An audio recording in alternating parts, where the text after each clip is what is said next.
আচ্ছা আপনি কত দেখি, একজন জমিদার, একজন বড় লোক, চৌধুরী, খুব বড় লোক, তার বাড়িতে 20 জন লোক গেছে রাতের বেলায়।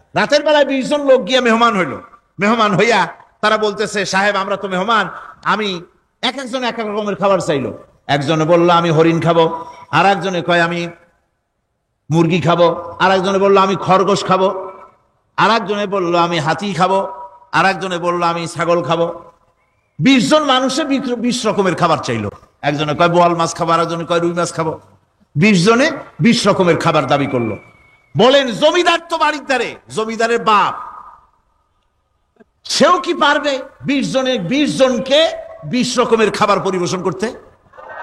কোন প্রস্তুতি ছাড়া পারবে? পারবে না। কোন প্রস্তুতি ছাড়া জমিদার হোক, রাজা বাদশাহ হোক, 20 জন মানুষের খাবার 20 রকমের দিতে পারে না। আর আল্লাহ এমন রহমান, এই পৃথিবীর লক্ষ কোটি কোটি জাতির প্রাণীকে কোটি কোটি রকমের খাবার আল্লাহ রাব্বুল আলামিন পরিবেশন করতেছেন। সাপের খাবার একরকম, ব্যাঙের খাবার আর এক রকম। ব্যাঙে যা খায় সাপে তা খায় না, সাপে যা খায় ব্যাঙে তা খায় না। হাতির খাবার, গন্ডারের খাবার, ভল্লুকের খাবার, বাঘের খাবার, সিংহের খাবার, মানুষের খাবার, ছাগলের খাবার, মুরগির খাবার, মশার খাবার, সারপোকার খাবার, সমস্ত খাবার ভিন্ন ভিন্ন। আবার সমস্ত খাবারের মজা আল্লাহ রাব্বুল আলামিন আলাদা আলাদা করে দিয়েছেন। এমন রহমান, আপনার পেট ভরবেন শুধু স্বাস্থ্য বানাবার জন্য, পেট ভরে খাওয়া দরকারটা ছিল। আল্লাহ পাক দেখলেন যে না, শুধু পেট ভরলে তো এরকম খাইতে চাইবে না, তাই আল্লাহ রাব্বুল আলামিন জিহ্বা দিয়ে দিলেন যাতে করে মজা লাগে আর খায়। সব রকমের মজা, এক এক গোশতে, এক এক মাছে, এক এক তরকারিতে এক এক রকম মজা না, সব রকম মজা, সব একরকম মজা, ভিন্ন ভিন্ন রকমের মজা। আল্লাহ পাক বলেন আমি রহমান, দেখো আমি কিভাবে খাওয়াই। ওয়া কাইয়্যিম মিন দাব্বাতিন লা তাহমিলু রিজকুহা আল্লাহু ইয়ারযুকুহা ওয়া ইয়্যাকুম।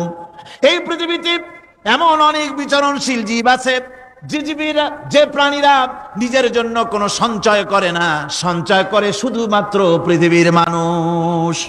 আর পিঁপড়ায় কিছু সঞ্চয় করে। অন্যান্য বহু প্রাণী আছে যাদের কোনো সঞ্চয় নাই। কি বলেন, পাতিশিয়ালের কোনো ব্যাংকে অ্যাকাউন্ট আছে নাকি? না।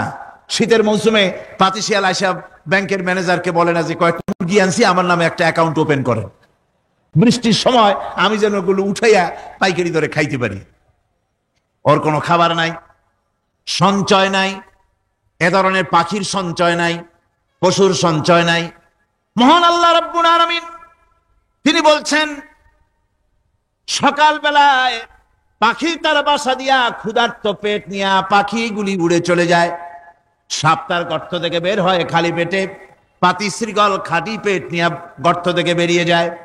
তিমির মতো অত বড় প্রকাণ্ড প্রাণী, হাতির মতো প্রকাণ্ড প্রাণী, গরিলা, শিম্পাঞ্জি, ওরাংওটাং, পিঁপড়া থেকে শুরু করে নিয়ে প্রকাণ্ড তিমি পর্যন্ত সমস্ত প্রাণীগুলি সকালবেলায় খালি পেটে বেরিয়ে যায়। সারাদিন ঘোরাঘুরির পর আল্লাহ সুবহানাহু ওয়া তাআলা বলেন, সন্ধ্যাবেলায় সমস্ত প্রাণীর পেটগুলি ভরে আমি আল্লাহ তাদের বাসায় ফিরাইয়া দেই। আমি রহমান, এভাবে করি আমি আল্লাহ রাব্বুল আলামিন খাবারের বন্দোবস্ত করি, পড়ার বন্দোবস্ত করি, থাকার ব্যবস্থা করি।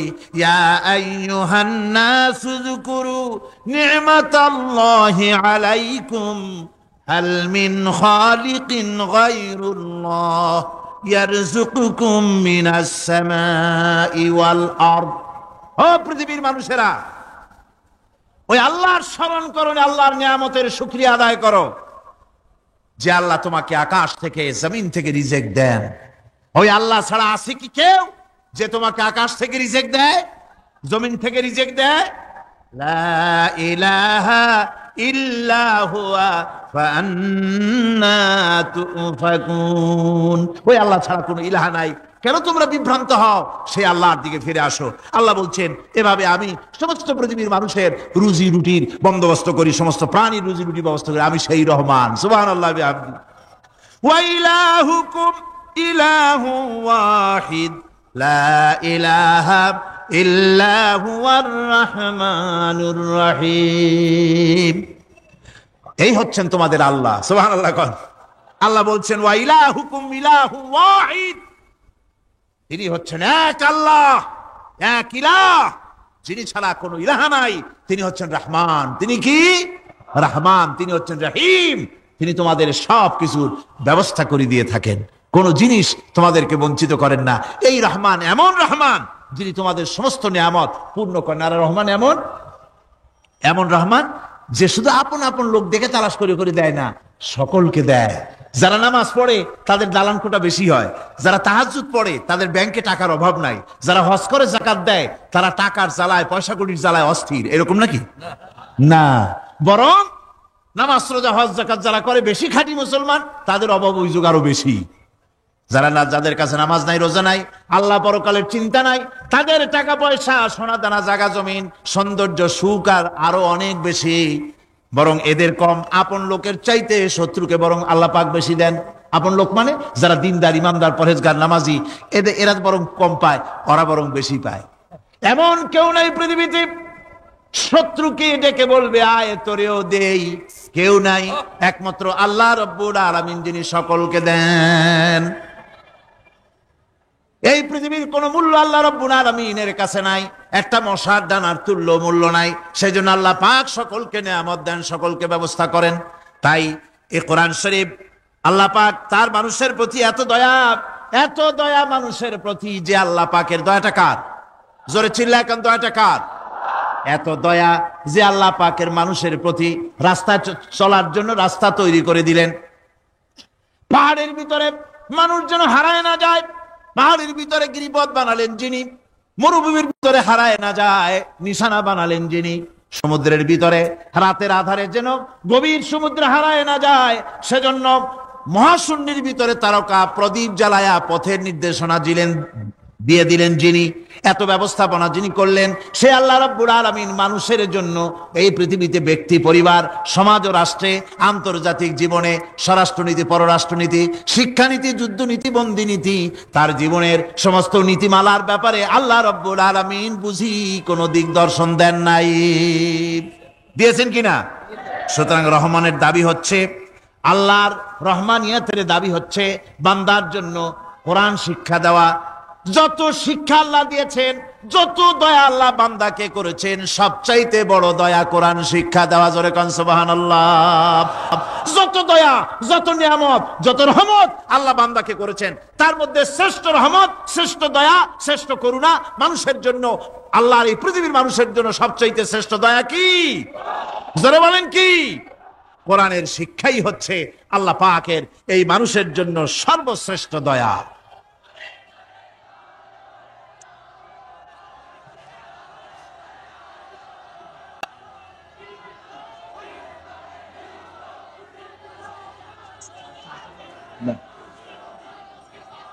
আমার ভাইয়েরা, কোরআনে কারীম কত বড় নিয়ামত।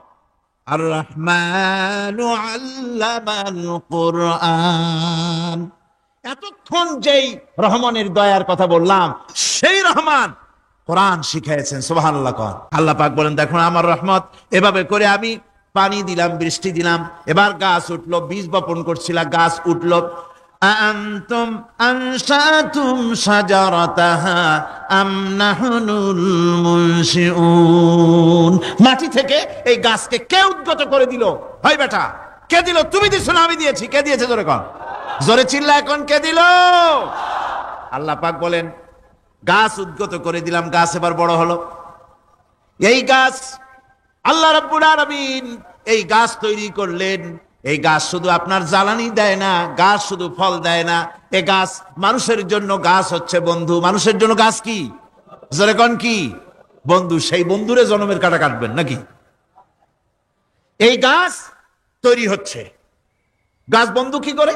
গাছ বন্ধু হচ্ছে আমরা যে শ্বাস প্রশ্বাস নেই, মুখের থেকে নাকের থেকে যে শ্বাসটা ফেলি, সেটা হচ্ছে আমরা গ্রহণ করি বাতাস থেকে অক্সিজেন, ছেড়ে দেয় কার্বন ডাই অক্সাইড। এটা হচ্ছে বিষ। এটা কি?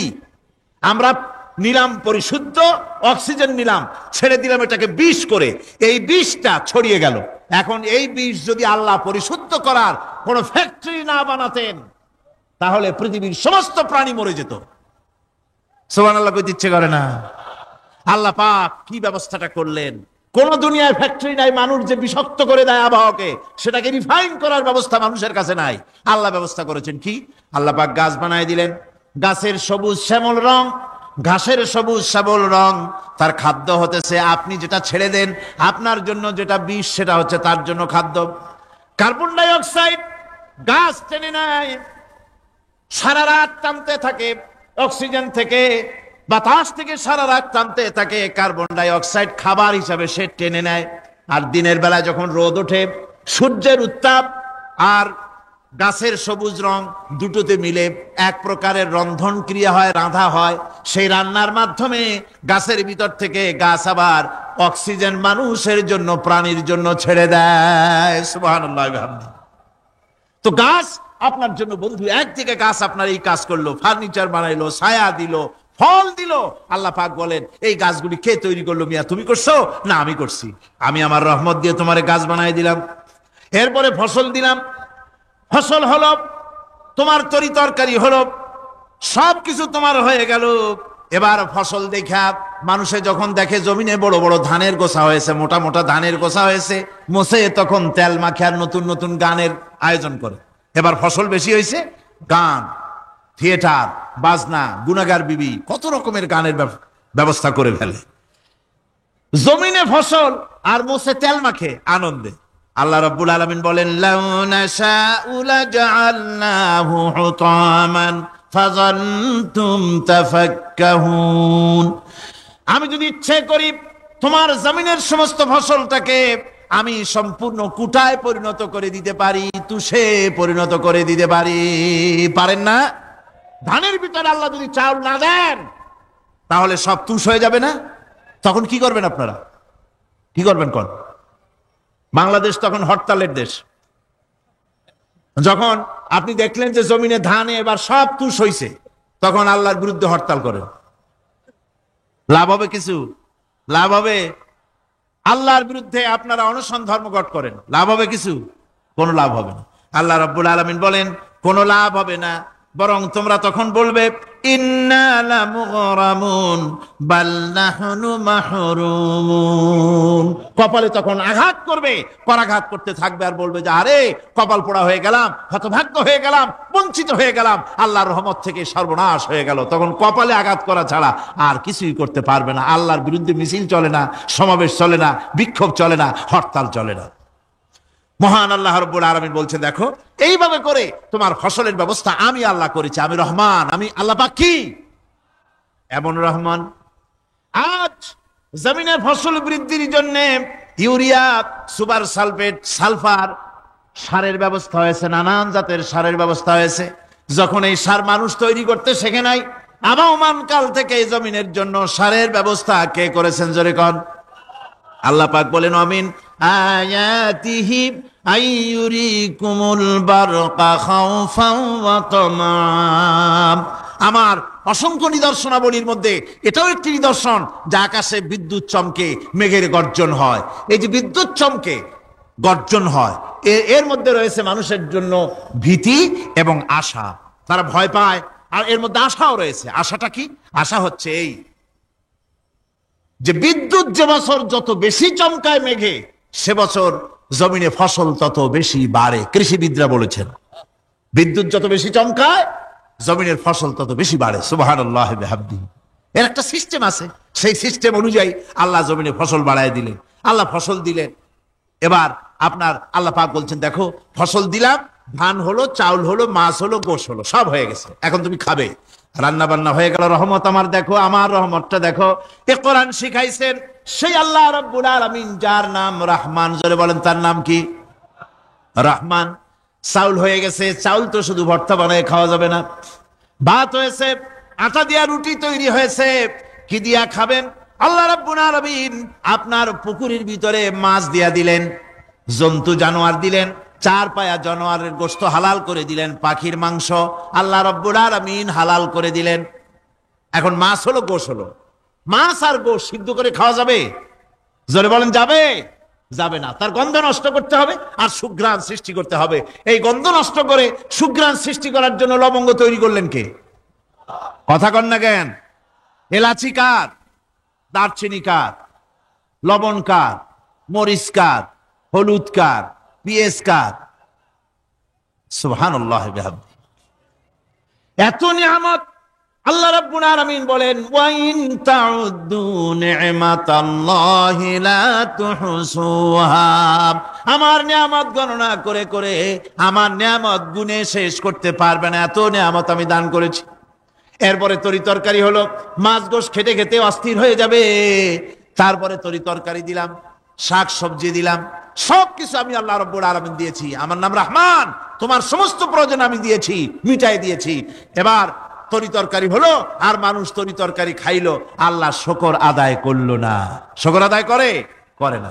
এত সুন্দর মজার কদু, সেই কদু খায়, আর কদু খাইয়া মোসে তাও মারে, আর বলে স্বাদের লাউ বানাইলো বৈরাগী। আল্লাহ শুকর আদায় করে, আল্লাহর নিয়ামতের শুকরিয়া আদায় করে না। আমার ভাইয়েরা, আল্লাহ রাব্বুল আলামিন বলেন, এই পৃথিবীর আমি রহমান, কোরআন আমি শিখাইছি আমি রহমান। এমন রহমান শুধু মানুষকে খাবার দেই না, এই পৃথিবীর সকল প্রাণীকে আমি খাবার দেই। জোরে কান সুবহানাল্লাহ। সকল প্রাণীর খাবার কে দেন? ওয়ামা মিন দাব্বাতিন ফিল আরদি ইল্লা আলাল্লাহি রিজকুহা। এই পৃথিবীর বুকে এমন কোন বিচরণশীল জীব নাই যে জীবের রিজকের দায়িত্ব আমি আল্লাহ গ্রহণ করি নাই। সমস্ত রিজকের দায়িত্ব কে নিয়েছেন? চিল্লায় এখন আল্লাহ সুবহানাহু ওয়া তাআলা। বঙ্গোপসাগরের জোয়ার ভাটা হয়, প্রশান্ত মহাসাগরে হয়, আটলান্টিক মহাসাগরে হয়। পৃথিবীর সমস্ত সাগর মহাসাগরের পানি এক পর্যায়ে গিয়ে শেষ হতে পারে এবং পরিমাপও করা যেতে পারে, কিন্তু আল্লাহ রাব্বুল আলামিনের আজিম কিতাব কোরআনে কারীম এর কোনো শেষ নাই, সীমাহীন, অসীম এক জ্ঞানের মহা বিশ্বের মহাবিস্ময় আল কোরআন। পৃথিবী জুড়ে এর তাফসীর হয়েছে অসংখ্যবার, লেখা হয়েছে, বলা হয়েছে। কিতাবের শেষ নাই, বলারও শেষ নাই, এবং কিয়ামত পর্যন্ত শেষ হবেও না। সাহেবে কোরআন, কোরআনের মালিক যিনি, কে তিনি বলুন? সবাই বলুন। কোরআনের মালিক বলছেন, قُلْ لَوْ كَانَ الْبَحْرُ مِدَادًا لِكَلِمَاتِ আলাইহি ওয়াসাল্লাম একটি অশিক্ষিত, একটি বর্বর জাহিলি সমাজকে পৃথিবীর শ্রেষ্ঠ সমাজে পরিণত করেছিলেন কোরআনের শিক্ষা দিয়ে। সুবহানাল্লাহ। নবী করিম সাল্লাল্লাহু আলাইহি ওয়াসাল্লাম পৃথিবীর মানুষকে তিনি মেসমেরিজম করেন নাই, হিপনোটাইজ করেন নাই। মানবগুলির চরিত্রের ভিতরে যে রেডিক্যাল চেঞ্জ, বিরাট একটি পরিবর্তন আনয়ন করেছিলেন এবং সুখী, সমৃদ্ধশালী, সন্ত্রাসমুক্ত, দুর্নীতিমুক্ত একটি সমাজ বিনির্মাণ করে পৃথিবীবাসীকে উপহার দিয়েছিলেন, সেটি ছিল আল কোরআন। বলুন, সেটির নাম কি? এই কোরআন হচ্ছে বিশ্ববাসীর জন্য সর্বশ্রেষ্ঠ নিয়ামত। যদি প্রশ্ন করি এই পৃথিবীর মধ্যে সর্বশ্রেষ্ঠ সৌভাগ্যবান জাতি কারা, কি জবাব দেবেন? বলেন। পাল্টা প্রশ্ন যদি করি এই পৃথিবীর মধ্যে সব থেকে দুর্ভাগা, হতভাগ্য জাতি কারা, কি জবাব দেবেন? বলেন। দুটোরই জবাব হচ্ছে মুসলমান। সৌভাগ্যবান জাতি এ কারণে, পৃথিবীর কোন জাতির কাছে আল্লাহ পাকের বাণী অবিকল ভাবে কোন জাতির কাছে নাই। পৃথিবীতে আজ অসংখ্য খ্রিস্টান, শত শত কোটি খ্রিস্টান, তাদেরকে চ্যালেঞ্জ করা হয়েছে। তাদের কাছে ইনজিলের নামে, আল্লাহর কিতাবের নামে যে বাইবেল আছে, বর্তমান পৃথিবীর বাইবেলের মধ্যে আল্লাহ পাকের একটি ওয়ার্ডও নাই, সব তাদের বানানো। বেদ সম্পর্কে চ্যালেঞ্জ হয়েছে, ত্রিপিটক সম্পর্কে, জিন্দাবিস্তা সম্পর্কে।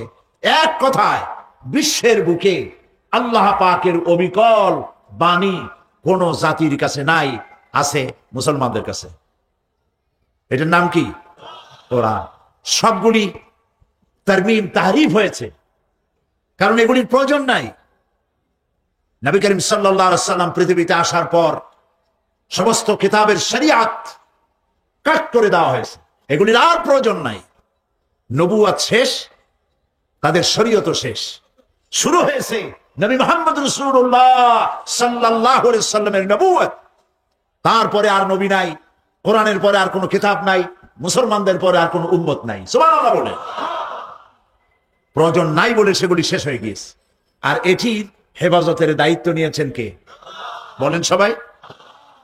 মহান আল্লাহ রাব্বুল আলামিন কোরআনে কারীমের মধ্যে বলেছেন, ইন্না নাহনু নাযালনা যিকরা ওয়া ইন্না লাহু লাহাফিজুন। কোরআন নাজিল করেছি আমি আল্লাহ, আর এর হেফাজত করার দায়িত্ব আমার। নাজিল করছি আমি, হেফাজতের দায়িত্ব আমার।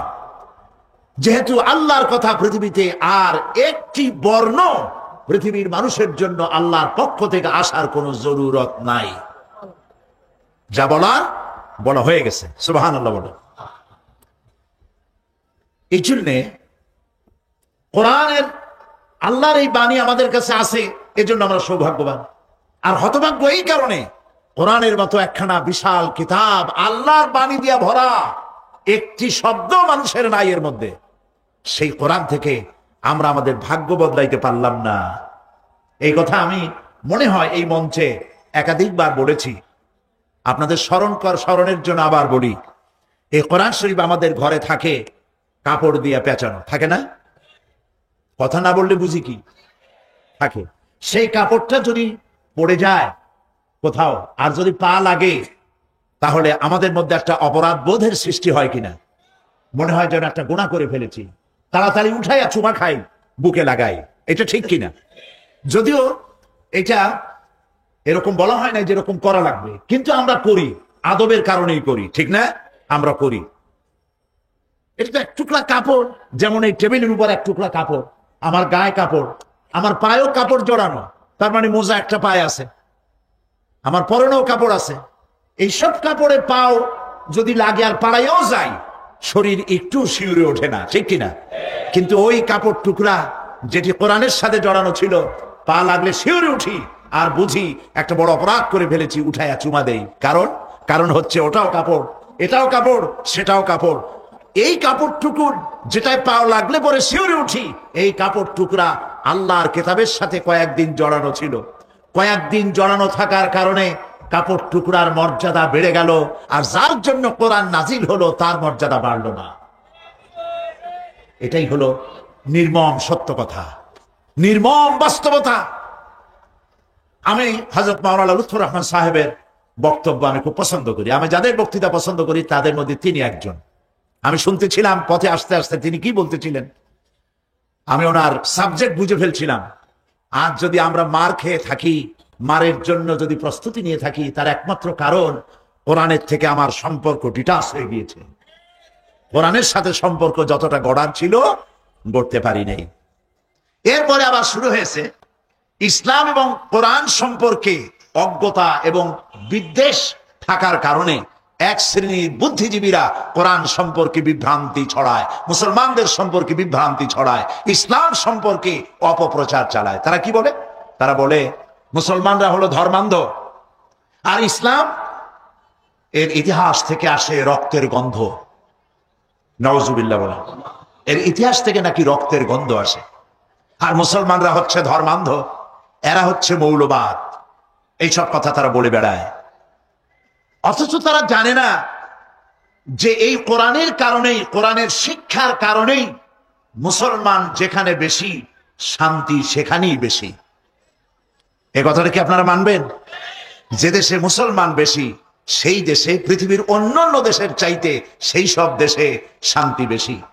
পৃথিবীর জাতি, গোত্র, ধর্ম, বর্ণ, প্রত্যেক জাতির সাথে, ধর্মের সাথে, গোত্রের সাথে সহ অবস্থান, সহমর্মিতা, মহানুভবতা, পারস্পরিক সৌহার্দ্য নিয়ে, সাম্প্রদায়িক সম্প্রীতি নিয়ে পৃথিবীতে বসবাস করতে শিখেছে কেবলমাত্র, একমাত্র, শুধুমাত্র মুসলমানেরাই।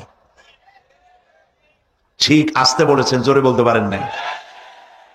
কথাগুলি অনুধাবন করুন কান দিয়ে আর মন দিয়ে, তাহলেই বুঝতে পারবেন আমি কি বুঝাতে চাই? পৃথিবীর ভিতরে মুসলমানরাই সব থেকে মানুষের সঙ্গে সম্প্রীতি বজায় রেখে চলার জন্য উপযোগী একটি জাতি মুসলমান।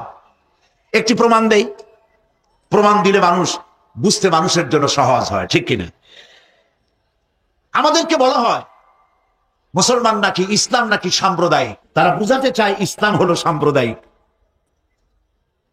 1947 সনের 14 আগস্ট এই ভূখণ্ড, এই বাংলাদেশ একবার ব্রিটিশ বেনিয়াদের হাত থেকে স্বাধীনতা অর্জন করে, ঠিক কিনা? আর ঠিক একই বছর একদিন আগে পিছে প্রতিবেশী ভারত স্বাধীনতা অর্জন করে। কোন বছর? 47। এবার দেখুন কারা সাম্প্রদায়িক আর কারা সাম্প্রদায়িক নয়। ইতিহাস কি বলে? বিশ্বের ইতিহাস সাক্ষী, গোটা দুনিয়াবাসী সাক্ষী। 1947 থেকে শুরু করে 2003 সালের আজকের 7ই জানুয়ারি পর্যন্ত এই ভূখণ্ডে একটি সাম্প্রদায়িক দাঙ্গাও হয় নাই। যদি হয়ে থাকে আমি ছাত্র হিসাবে শিখবো, আমার শিখান, বলেন বাংলাদেশের কোন জেলায় কোন উপজেলায় হিন্দু মুসলমান সাম্প্রদায়িক দাঙ্গা হয়েছে, একটি দৃষ্টান্ত দেখান। পারবেন না দেখাতে। পার্শ্ববর্তী দেশ ভারত 1947 সনে একদিন আগে পরে অগস্ট মাসে তারাও স্বাধীন হলো। 1947 থেকে 2003 সালের আজকের 7ই জানুয়ারি পর্যন্ত ভারতের বুকে হিন্দু মুসলমান সাম্প্রদায়িক দাঙ্গা হয়েছে 18,000 বার। এই আজকেও আমি আসার আগে টেলিভিশনে খবর দেখে এলাম, আজকেও ভারতের গুজরাটে সাম্প্রদায়িক দাঙ্গা হয়েছে, কারফিউ জারি করা হয়েছে, মুসলমানদের বাড়ি ঘরে তালা লাগিয়ে দেওয়া হয়েছে, মুসলিম নিধন চলছে। প্রতিবেশী ভারতে 18,000 বার দাঙ্গা হলো, এটা আমার অন্তত 6 মাস আগের রিপোর্ট। এখন আরো কত বাড়ছে আমি জানি না। আজকেও যেখানে সাম্প্রদায়িক দাঙ্গার কারণে যেখানে কারফিউ জারি করা হয়েছে, দুর্ভাগ্যজনক সত্য আমার দেশের এক শ্রেণীর রাজনৈতিক দলের নেতা নেত্রীরা বাংলাদেশে সাম্প্রদায়িক সম্প্রীতি বিনষ্ট হয়েছে বলে দেশে আর বিদেশে ঢোল পিটাইয়া ফেরি করে বেড়াতেছে। নির্লজ্জ বেহায়া। বাংলাদেশ পৃথিবীর সর্বশ্রেষ্ঠ সাম্প্রদায়িক সম্প্রীতির উজ্জ্বল দৃষ্টান্ত। বাংলাদেশে দুনিয়ায় সাম্প্রদায়িক সম্প্রীতি কারে বলে? ভারতের রাজনীতিক গোষ্ঠীকে দাওয়াত দেয়, বাংলাদেশে আসো, 1 বছর বেড়াও, ভাত খাওয়াবো, গোস্ত খাওয়াবো, ইলিশ মাছ ভাজি করে খাওয়াবো, আমার দেশ থেকে শিখে যাও হিন্দু মুসলমান এক জায়গায় কেমনে বাস করে। প্রিয় ভাই সব, আমার দেশে সংখ্যালঘু নির্যাতন নাই, মুসলমান, কারণ এখানে মুসলমান বেশি। এই দেশের 90% কারা? শতকরা 90% কারা? মুসলমান। বুক ফুলে আমরা বলতে পারি আমার দেশের হিন্দু, খ্রিস্টান, বৌদ্ধ সমস্ত জাতি বিবাহ শাদী, বেচা কেনা, পূজা অর্চনা যা কিছু দরকার সব অত্যন্ত ফ্রি মন নিয়ে করতে পারতেছে নাকি? পারতেছে না? পারতেছে কিনা? কারণ হলো এই কোরআন। কারণ কি? এই কোরআন আমাকে বলেছে অন্য ধর্মের দেবতাকে গালি দিও না। কোরআন বলেছে, কোরআন বলেছে অন্য ধর্মের উপাসনালয়গুলি ভেঙে দিও না।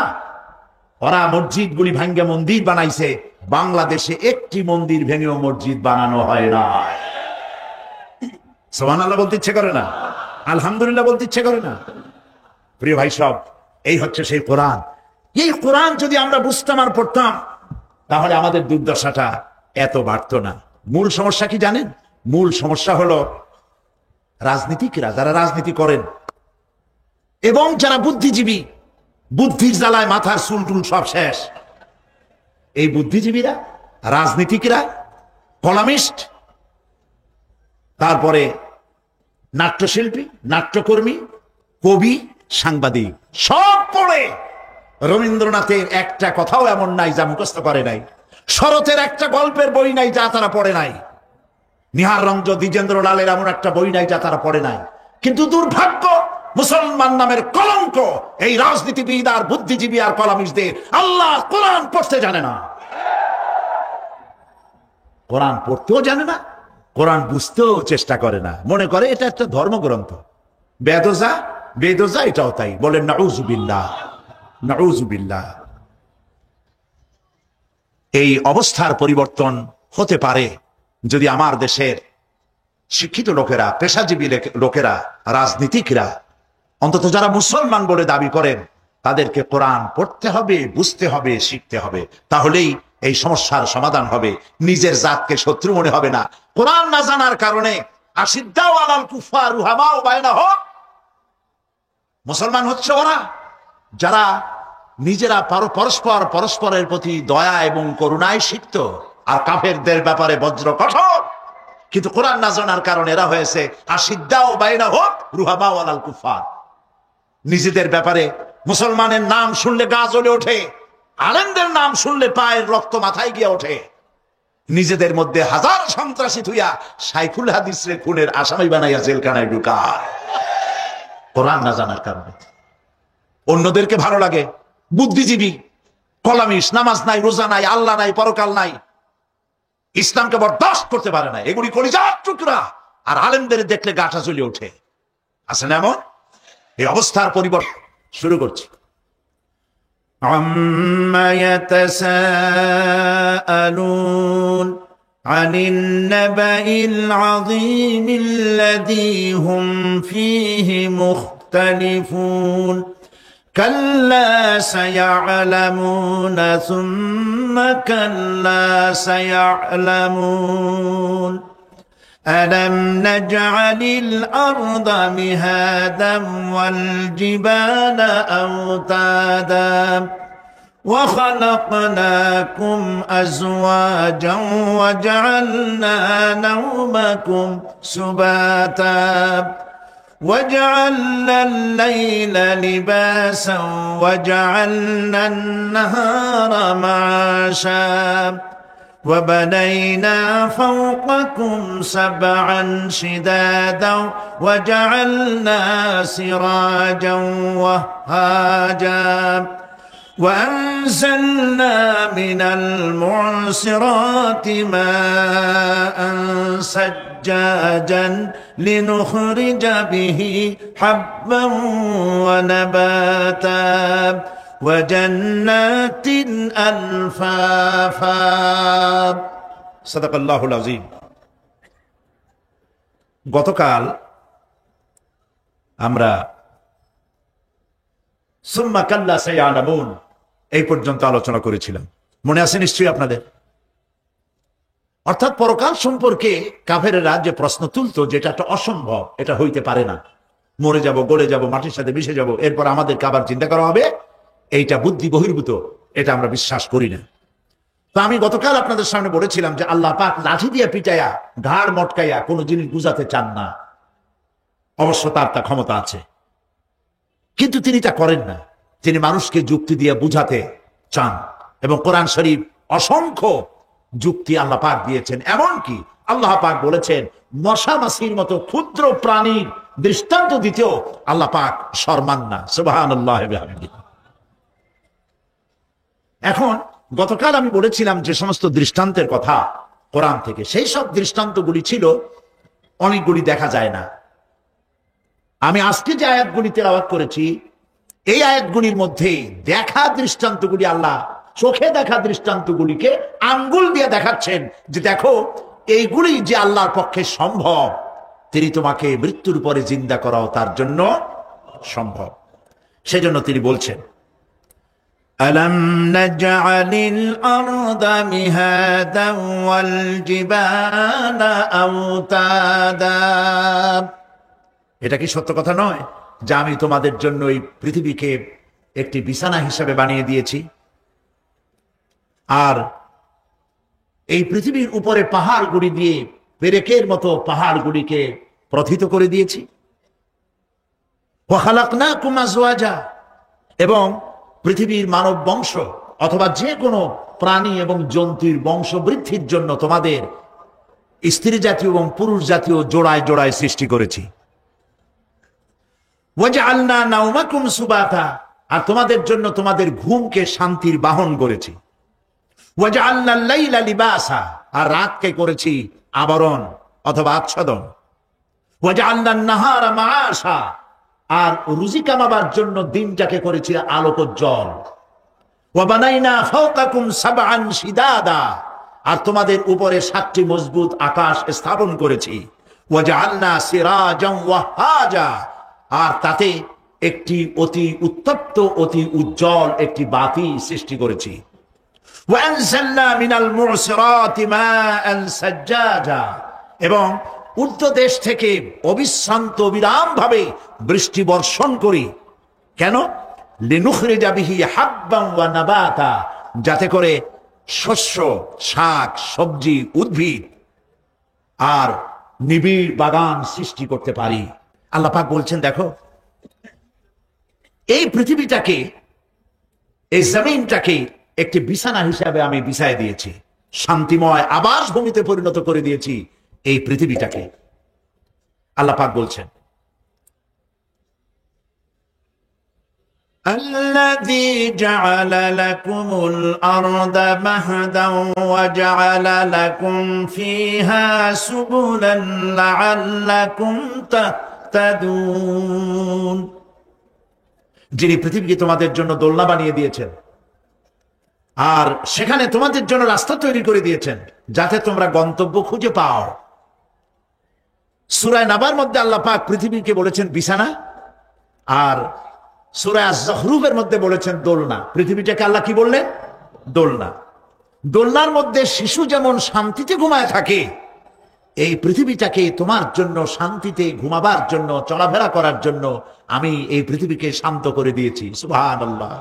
এবং গন্তব্যের জন্য, যাতায়াতের জন্য আমি রাস্তা বানিয়েছি। আপনি বলবেন রাস্তাগুলি তো আমরা বানাইছি গম দিয়ে, ইট দিয়ে, পাথর দিয়ে।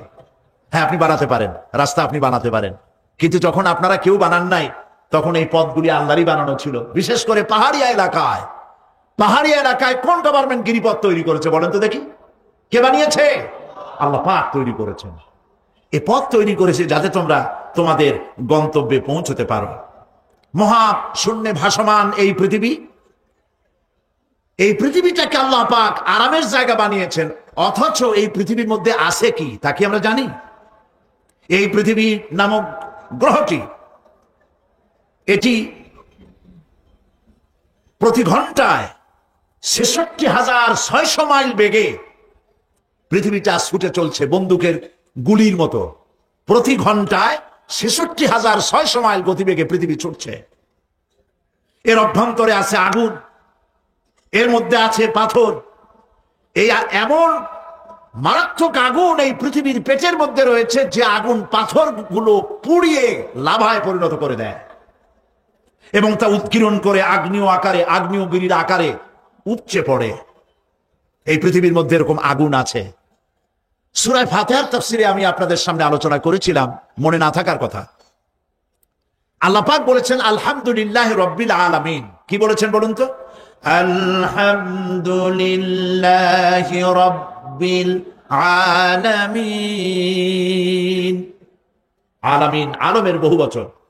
তিনি একটি জগতের প্রতিপালক নন, বহু জগতের প্রতিপালককারী। এই পৃথিবীতে সর্বপ্রথম বিজ্ঞানীদের এই কনসেপশন আল্লাহ রাব্বুল আলামিন কোরআনের মাধ্যমে দুনিয়াবাসীকে দিয়েছেন। জগৎ একটা বা দুইটা নয়, বহুমাত্রিক জগতের কনসেপশন আল্লাহ পাক দিয়েছেন, অসংখ্য জগৎ। এই পৃথিবীর উপরিভাগে এক জগৎ, এর আভ্যন্তরীণ রয়েছে আর এক জগৎ। সাগরের ভেতরে রয়েছে এক জগৎ, সাগরের তলায় অন্য জগৎ। পৃথিবীর মহাশূন্যে, গ্যালাক্সি, ইউনিভার্সাল মহাশূন্যের ভিতরে যা কিছু রয়েছে তার মধ্যে রয়েছে অসংখ্য জগৎ। জগৎ একটি নয়, অসংখ্য জগৎ রয়েছে। পৃথিবীর মাটির তলায় কত আগুন, সেই দৃশ্য আমি চোখে দেখেছি যখন আমি ভেসুভিয়াস পাহাড় দেখেছি, পৃথিবীর বড় আগ্নেয়গিরি। আল্লাহ পাক জাহান্নামের আগুনের ইন্ধন করবেন মানুষ আর পাথর। ওয়াকুদুহান নাস ওয়াল হিজারা, পাথর আর মানুষ হবে জাহান্নামের আগুনের ইন্ধন। পৃথিবীর মাটি থেকে 3 মাইল উঁচা ভেসুভিয়াসের পাহাড়ের উপরে। ভেসুভিয়াস পাহাড় কথা বলতে পারেন? ইটালিতে। সেই জায়গায় যখন আমি উঠেছি, পাথর যে জাহান্নামের আগুনে পুড়বে এর বাস্তবতা নিজের চোখে দেখেছি। পাথরগুলি আগুনে পুড়ে লাভার মতো হয়ে পাহাড়ের উপর থেকে আলকাতরার মতো গলে গলে পাহাড়ের চতুর্দিকে 12 কিলোমিটার এলাকার জনপদকে ধ্বংস করে দিয়েছে। ইটালিতে আরো একটি জায়গা আছে যেটার নাম সিসিলি, সেখানেও একটি জীবন্ত আগ্নেয়গিরি আছে যেটা আগুন এখনো জ্বলতেছে, যে কোনো মুহূর্তে এ আগুন ছড়িয়ে পড়তে পারে। কাজেই পৃথিবীর মধ্যে একদিকে রয়েছে, এর মধ্যে রয়েছে আগুন, রয়েছে পাথর গলায়া লাভা বানাবার মতো বিরাট শক্তি। সেই পৃথিবীটাকে আল্লাহ পাক এতটা শান্ত করে রেখেছেন, তোমরা যেন নিশ্চিন্তে এর কোলে দোলনার ভিতরে শিশু যেমন ঘুমায়, এই পৃথিবীটাকে তোমার জন্য দোলনা বানিয়ে দিয়েছি। তাও আমরা সুবহানাল্লাহ বলবো না? সুবহানাল্লাহ। বন্দুকের গুলির চাইতেও দ্রুতগামী এই পৃথিবী ছুটছে। সেই পৃথিবীকে বিনা দ্বিধায় আমরা খুঁজছি, সেটাকে চিরে ফেলছি এবং তার পেট থেকে রিজেক হাসিল করছি। ঠিক কিনা বলুন? আল্লাহ রাব্বুল আলামিন সূরা আন-নামলের মধ্যে বলছেন, আম্মান জাআলাল আরদা ক্বারারান ওয়া জাআলা খিলালাহা আনহারান وجعل لها رواسي وجعل بين البحرين حاجزا। আর তিনি এই পৃথিবীর অবস্থান লাভের উপযোগী করে আল্লাহ পাক তোমার জন্য তৈরি করে দিয়েছেন এবং এর মধ্যে নদ নদী আল্লাহ পাক সৃষ্টি করে দিয়েছেন, পাহাড়গুলিকে গেড়ে দিয়েছেন, আর পানির মধ্যে 2টি ধারা আল্লাহ সৃষ্টি করেছেন। পানির মাঝখানে একটা অন্তরাল সৃষ্টি করেছেন। এটি একটা তো আবিষ্কার হয়েই গেছে, সেটি হলো প্রশান্ত মহাসাগরের ভেতরে 4000 কিলোমিটার লম্বা, 2500 কিলোমিটার চওড়া প্রশান্ত মহাসাগরের ভিতরে একটি বিশাল এলাকা পাওয়া গেছে, যেটার পানি অত্যন্ত সুমিষ্ট সুমধুর, আর এর বাইরের পানিগুলি অত্যন্ত লবণাক্ত। সূরা আর-রহমানের মধ্যে আল্লাহ পাক বলেছেন, মারাজাল বাহরাইনি ইয়ালতাকিয়ান বাইনাহুমা বারযাখুন লা ইয়াবগিয়ান ফাবিআইয়ি আলাই রাব্বিকুমা তুকাযযিবান। 2টি সমান্তরালে পানি প্রবাহিত হয়ে যাচ্ছে, 2টি ধারা। লোনা পানি মিষ্টি পানিকে নোনা বানাতে পারে না, মিষ্টি পানি লোনা পানিকে মিষ্টি বানাইতে পারে না, মাঝখানে কোনো পার্টিশন নাই। সুবহানাল্লাহ। আমার দেশের পদ্মা, গঙ্গা, যমুনা, মেঘনা এর মিষ্টি পানিগুলি ভাটি এলাকারে বঙ্গোপসাগরের নোনা পানির মধ্যে ছুটে যায়, আবার জোয়ারের টানে বঙ্গোপসাগরের মুক্তিটা হয়ে যায়, এমন নোনা পানি মিষ্টি দরিয়ার মধ্যে এসে ঢুকে যায়। কিন্তু বঙ্গোপসাগরের নোনা পানি মিষ্টি পানিকে নোনা বানাতে পারে না, আবার নোনা পানিগুলি মিষ্টি এলাকায় গিয়ে মিষ্টিরেও খারাপ বানাইতে পারে না। আল্লাহ রাব্বুল আলামিন বলেন, এগুলি আমার আইন। মানে কার আইন? أفغير دين الله يبغون وله أسلم من في السماوات والأرض طوعا وكرها। আকাশে আর জমিনে যা কিছু আছে সব আনুগত্যের মস্তককে আমার সামনে অবনতি করে দিয়েছে। সুতরাং এর আমার আইন মানে চাঁদ, সূর্য, গ্রহ, নক্ষত্র আইন মানে কার? চিল্লায় বলুন। আল্লাহ পাক এই পৃথিবীকে সুন্দর করে সাজিয়ে দিয়েছেন, আবার এর মধ্যে তিনি মাঝে মধ্যে এই পৃথিবী একটু ভূমিকম্পন হয়, কিন্তু তা কোথাও কোথাও একসাথে না। একসাথে যদি সারা পৃথিবীতে ভূমিকম্প হইতো, সৃষ্টি জগতের অস্তিত্ব বিলুপ্ত হয়ে যেত। কথা বুঝতে পেরেছে? এই জন্য আল্লাহ পাক বলেন, ইন্না ফি খালকিস সামাওয়াতি ওয়াল আরদি ওয়া ইখতিলাফিল লাইলি ওয়ান নাহার লাআয়াতিন লিউলিল আলবাব। নিশ্চয়ই আকাশ এবং জমিনের সৃষ্টির ব্যাপারে আর রাত আর দিনের পরিবর্তনের ব্যাপারে যারা জ্ঞানবান তাদের জন্য রয়েছে আল্লাহ পাকের নিদর্শন।